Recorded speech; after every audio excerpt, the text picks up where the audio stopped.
for more on this story, we can go across to France 24's Dave Keating standing by in Brussels. Dave, what exactly changes from tomorrow?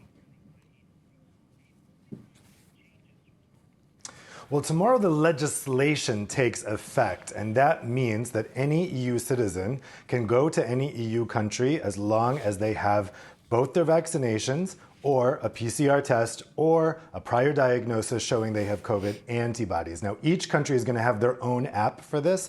I've downloaded the app that's here in Belgium. It's called COVID Safe BE. When I downloaded it and I verified my identity, it automatically had both of the vaccine doses I've received because they're in the EU-wide database now. Now, also, if I went to one of the government's testing centers, got a negative PCR test diagnosis, that would also automatically show up in the app, as would a doctor's note saying I've previously had COVID. Luckily, I don't have that. So this means that from tomorrow, travel is supposed to be more certain. That's the main purpose of this. I think the main thing to know here is that this isn't just a piece of technology, it's a law. It means that every EU country must let you in without significant hurdles like a quarantine if you have this. The idea is to give people confidence to be able to book their travel this summer. But of course, that confidence is waning with the Delta variant, people's concerns about that, and that new border closures could come in July and August. In theory, this is supposed to guarantee people that this won't happen. But of course, we saw in the early months of the pandemic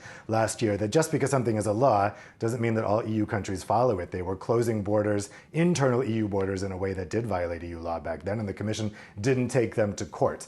So how much confidence you want to put in this is up to you, but in theory, under the law, you should be able to go anywhere you want in the EU if you're an EU citizen. The big caveat is that this does not apply to people who are not residents in the EU or did not receive their vaccine in the EU.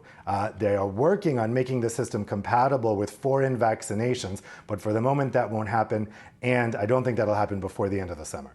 Because as things stand, Dave, vaccines approved by the European Medicines Agency are authorized. That includes Pfizer, Moderna, Johnson & Johnson, and AstraZeneca. But AstraZeneca, produced by the Serum Institute of India, isn't on the approved list. And the company's CEO, Adar Poonawalla, put out a tweet on Monday saying he's reached out to EU regulators to sort of resolve the situation.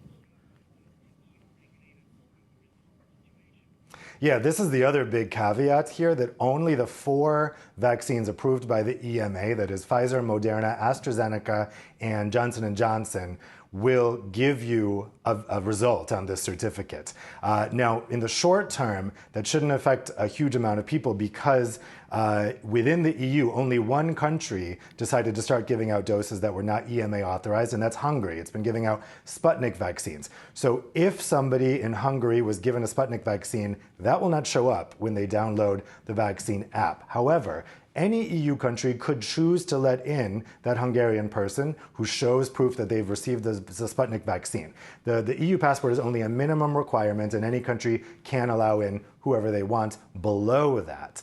Now, when it comes to this alternative version of the AstraZeneca vaccine that's being manufactured in India, it's going around the world because it's part of the COVAX program, but the EMA doesn't recognize it as the same as AstraZeneca, and that's the objection here. In the short term, this won't impact anyone because this version of the AstraZeneca vaccine hasn't been given in Europe, and for the moment, the system is only recognizing vaccinations in Europe. But eventually, when it opens up to recognizing foreign vaccinations, this could pose a problem. So they're trying to get ahead of this problem and say, look, this is exactly the same as the AstraZeneca vaccine that's been given out in Europe. You should be recognizing this so that eventually, when the system is able to recognize foreign vaccinations, people who have received this COVID shield vaccination around the world will be eligible for this EU passport. But again, it could be several months until the EU's COVID certificate, COVID passport is able to be used by people outside of the EU and for vaccinations that took place outside the EU.